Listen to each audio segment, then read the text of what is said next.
9th class exercise आप करते पे हैं 6.1 ये असी ऑलरेडी 3 सम कर चुके हैं।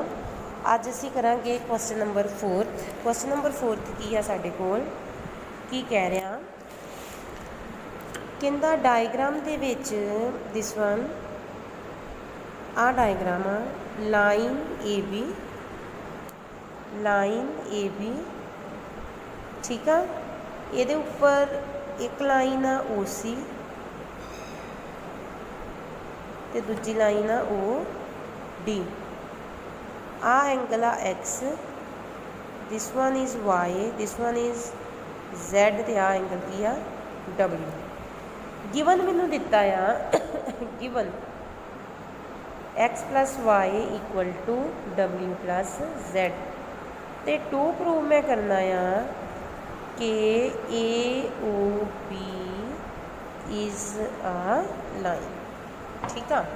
हुण वेखो जिहड़ा सेंट्रल एंगल आ पूरा चक्कर कितने डिग्री का हुंदा आ 360 डिग्री का है ना। हुण जे मैं चारां एंगल्स नूं प्लस कर दूँगी वेखो X plus Y plus Z plus W तो मेरे को चौहां का सम किहदे बराबर आऊगा proof X plus Y plus Z plus W 360 degree के इक्वल आ जाएगा 360 के इक्वल। हाँ जी हाँ। हुण वेखो एक्स प्लस वाई मैं उदा लिख लिया एक्स प्लस वाई किहदे बराबर आ डबल्यू प्लस जैड दे। ਇਹਦਾ मतलब W प्लस Z की जगह तो मैं लिख सकती एक्स प्लस वाई। इत्थे लिख लो सेंट्रल एंगल। इत्थे मैं वेखो ध्यान नाल इत्थे ब्रैकेट में लिख लो बिकॉज W प्लस Z के बराबर आ एक्स प्लस वाई दे। X plus Y as it is plus का साइन उदा ही W प्लस Z की जगह तो मैं की लिखता एक्स प्लस वाई। एक्स तो x 2x y plus y 2y 360 हो गया। 2 कॉमन काट लो एक्स प्लस वाई के बराबर आ गया 360 तो एक्स प्लस वाई के बराबर आ गया 360 ओवर 2 तो एक्स प्लस वाई के बराबर आ गया 180। हुण वेखो X plus Y this one आ दो एंगल ये दो एंगल्स का सम कितना आ 180 डिग्री। इसका मतलब एक लाइन ते बनते पे एंगल ठीक है। It means A O B की आ is a line. It means A O B की आ लाइन। क्यों लाइन आ क्योंकि आ मेरे को लीनियर पेयर बन गया एक्स प्लस वाई। एक स्ट्रेट लाइन ते एंगल्स का सम जो 180 डिग्री होवे जो दो एंगल्स का सम 180 डिग्री होवे तो वो वाले दोनों एंगल एक स्ट्रेट लाइन के ऊपर लाई करते हैं। यहो चीज़ प्रूव करनी ही ये सम इंपॉर्टेंट है। अगे आ गया साढ़े को सम नंबर 5।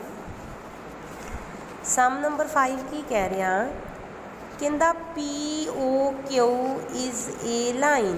देखो सम नंबर 5 की कह रहा मैं डायग्राम बनाने लगी हाँ दिस वन की कह रहा कहता P O Q is a line ray O are कहता एक रे आ कि O R ray O R is perpendicular to line this one P Q. इस तो बाद कह रहा ओ एस कोई अनदर लाइन आ O S is another line line between rays केड़ी रे दे विचकार लाई करती ओ पी ते ओ आर पे। प्रूव की करना आ आर ओ एस के बराबर आ हाफ ऑफ दिस। यदा पहला स्टैप की लिखोगे गिवन इन फिगर 6.17 कट देना ये नहीं लिखना। गिवन की लिखना आ P O Q is a line ray O R is perpendicular to line P Q O S is another ray line between rays this and this ठीक है।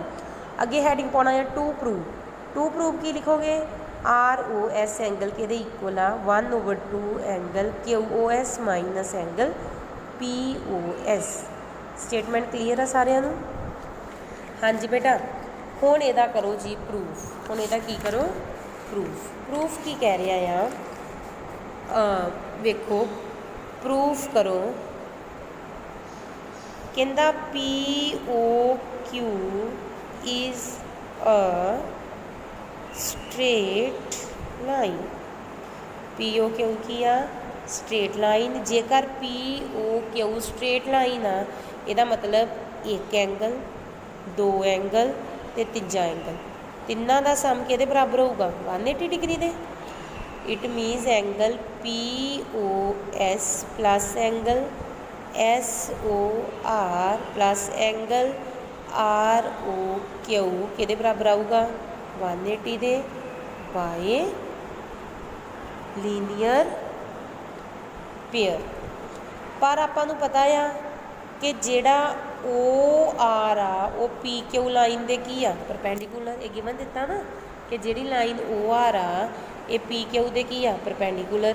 ਇਹਦਾ मतलब एंगल ROQ 90 डिग्री का हो गया। इत्थे मैं पुट कर दूँगी 90। मेरे को की आ गया POS plus SOR plus 90 equals to 180।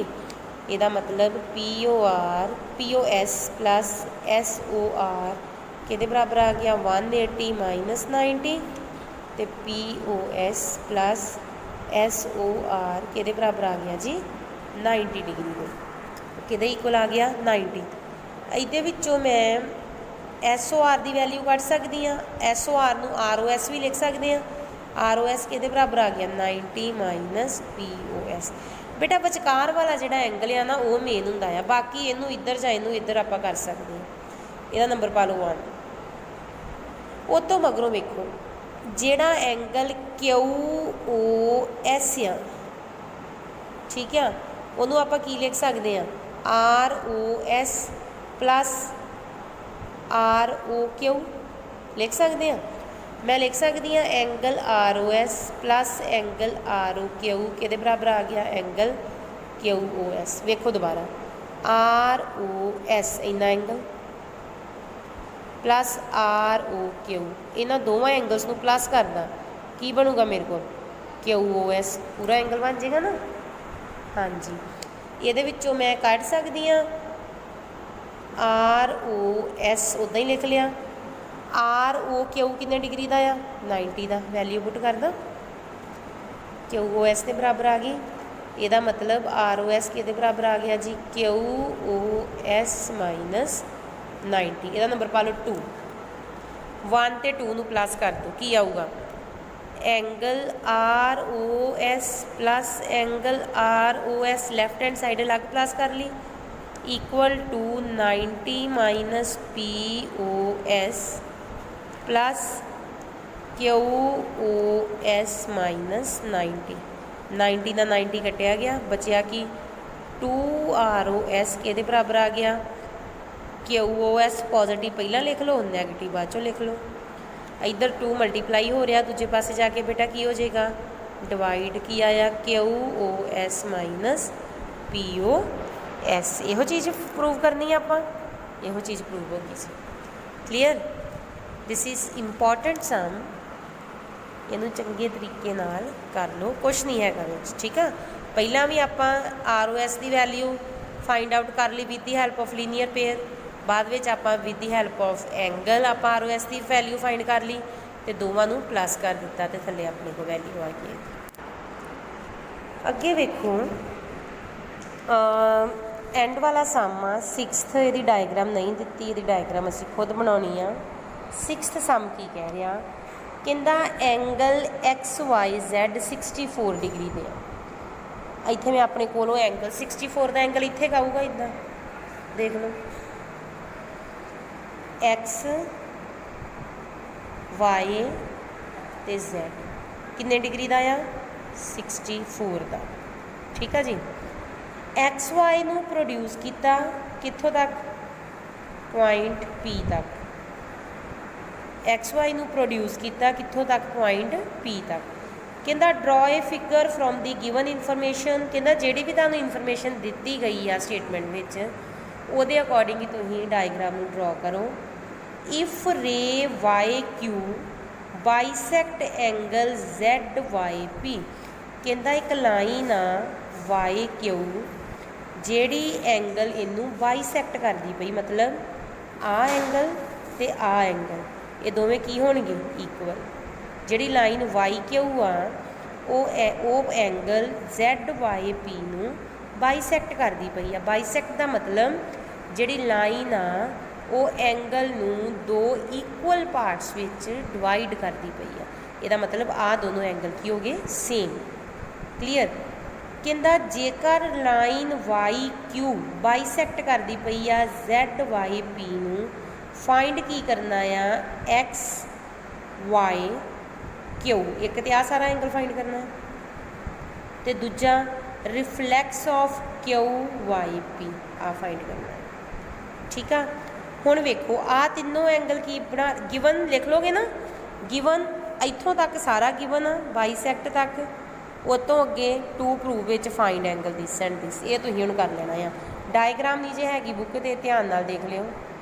Proof वेखो मैं की लिखा पी वाई एक्स इज़ आ लाइन एक लाइन आ so angle X Y Z plus angle Z Y Q plus angle Q Y P किहदे बराबर आ गया 180 डिग्री बाय लीनियर पेयर। समझ आई। X Y Z plus Z Y Q plus Q Y P किहदे बराबर आ गया 180 दे। हुण एक्स वाई जैड आपां नूं ऑलरेडी 64 डिग्री दिता है। आ दोनों एंगल्स का नाम रख लो। इहदा नाम रख लो एंगल 1 इहदा नाम की रख लो एंगल 2 इहदा नाम की रख लो एंगल 2। इहनूं मैं लिख सकती हाँ एंगल 1 प्लस एंगल 2 180 डिग्री लिख सकती कि नहीं लिख सकती लिख सकती है। हुण एंगल 1 तो एंगल 2 इक्वल आ गिवन विच एंगल 1 के इक्वल आ एंगल 2 आपां नूं गिवन दिता बाईसैक्ट करते हैं। मैं लिख सकती 64 प्लस एंगल 1 2 नूं भी एंगल 1 लिख सकती हैं because angle 1 equal to angle 2। ये चीज़ आपां नूं की दित्ती आ given. 2 of angle 1 plus angle 1 2 of angle 1 के बराबर आ गया 180 64 इधर प्लस का इधर जाके कादा हो गया माइनस का 2 एंगल 1 के बराबर हो गया 10 माइनस 4 6 7 माइनस 116 एंगल 1 आ गया 116 ओवर 2 कितना आ गया जी 5 1 ज़ार 5 5 2 ज़ार 10 तो 8 58 यदा मतलब एंगल 1 कि बराबर आ गया 58। जेकर एंगल 1 58 आ तो एंगल 2 भी कि बराबर होगा 58 दे। यदा मतलब एंगल जैड वाई क्यू यदा मतलब angle Z Y Q angle 1 है ना ये जैड वाई क्यू दे 58 हो गया। तो दूजा एंगल किहड़ा बेटा क्यू वाई पी एंगल 2 किहड़ा आ क्यू वाई पी ये भी कि बराबर हो गया 58। हुण फाइंड की करना है एक्स वाई क्यू। हुण जिहड़ी चीज़ फाइंड करनी उत्ते आओ एंगल एक्स वाई क्यू कि बराबर आऊगा X Y Z plus Z Y Q X Y Z plus Z Y Q. X Y Z कितना 64 तो जैड वाई क्यू मैं हुणे फाइंड किया 58 कितना आ गया 12 1 तो 6 6 12 122 आ गया 122। अगे आ गया reflex of angle Q Y P. Reflex बेटा कितना फाइंड करना ही 360 विचों Q Y P angle minus कर देना है 360 तो क्यू वाई पी एंगल कितना है 58 क्यू वाई पी एंगल कितना है 58 कितना हो गया 302 कितना आ गया 300 अपने को आ गया reflex of angle Q Y P that is 302 degree. ये दो चीज़ां फाइंड करनियां ही ध्यान नाल वेखो। उन्हें स्टार्ट की किया एक्स वाई पी 64 डिग्री का मैं बना लिया। फिर वो कहता एक्स वाई नूं प्रोड्यूस कर दो पी तक वो भी कर दिता। फिर कहता जैड वाई पी एंगल नूं एक लाइन वाई क्यू बाईसैक्ट करती पई। बाईसैक्ट का मतलब दो इक्वल पार्ट्स में की करती पई आ डिवाइड करती पई है। यदा मतलब मैं पहले तो ना ले लिया एंगल 1 दूजे का ले लिया एंगल 2। ਆ ਇੱਕ ਸਟ੍ਰੇਟ ਲਾਈਨ ਤੇ ਤਿੰਨ ਐਂਗਲ ਬਣਦੇ ਪਏ ਆ, ਤਿੰਨਾਂ ਦਾ ਲੀਨੀਅਰ ਪੇਅਰ 180 ਆ ਗਿਆ। ਵੈਲਿਊਜ਼ ਫਿਲ ਕਰ ਦਿੱਤੀਆਂ। ਐਂਗਲ 1 ਐਂਗਲ 2 ਦੇ ਬਰਾਬਰ ਆ ਕਿਉਂਕਿ ਐਂਗਲ ਬਾਈਸੈਕਟ ਕਰਦੇ ਪਏ ਆ। ਤੇ ਮੇਰੇ ਕੋਲ ਐਂਗਲ 1 ਦੀ ਵੈਲਿਊ ਕਿੰਨੀ ਆ ਗਈ 58। ਜੇਕਰ ਐਂਗਲ 1 ਦੀ ਵੈਲਿਊ 58 ਆ ਤੇ ਐਂਗਲ 2 ਦੀ ਵੈਲਿਊ ਆਟੋਮੈਟਿਕਲੀ ਕਿਹਦੇ ਬਰਾਬਰ ਆ ਜਾਏਗੀ 58 ਦੇ। ਹੁਣ ਮੈਂ ਫਾਈਂਡ ਕਰਨਾ X Y Q. X Y Q angle ਕਿਹੜਾ ਕਿਹੜਾ ਆ, X Y Z plus Z Y Q, ਦੋਵਾਂ ਨੂੰ ਪਲੱਸ ਕਰ ਦਿਓ। ਮੇਰੇ ਕੋਲ ਕਿੰਨਾ ਆਂਸਰ ਆ ਗਿਆ 122। ਤੇ ਰਿਫਲੈਕਸ ਕੀ ਹੁੰਦਾ ਆ 360 ਵਿੱਚੋਂ ਜਿਹੜਾ ਐਂਗਲ ਦਾ ਰਿਫਲੈਕਸ ਕੱਢਣਾ ਉਹਨੂੰ ਕੀ ਕਰ ਦੋਗੇ ਮਾਈਨਸ। ਬੇਟਾ ਇਹਦੇ ਨਾਲ ਤੁਹਾਡੀ ਐਕਸਰਸਾਈਜ਼ 6.1 ਕੰਪਲੀਟ ਆ। ਇਹਨੂੰ ਚੰਗੇ ਤਰੀਕੇ ਨਾਲ ਰਿਵਾਈਜ਼ ਕਰੋ, ਸਮਸ ਨੂੰ ਕੱਢ ਕੇ ਵੇਖੋਗੇ, ਲਿਖ ਕੇ ਪ੍ਰੈਕਟਿਸ ਕਰੋਗੇ, ਫਿਰ ਇਹ ਸਾਹਮਣੇ। ਠੀਕ ਆ, ਥੈਂਕ ਯੂ।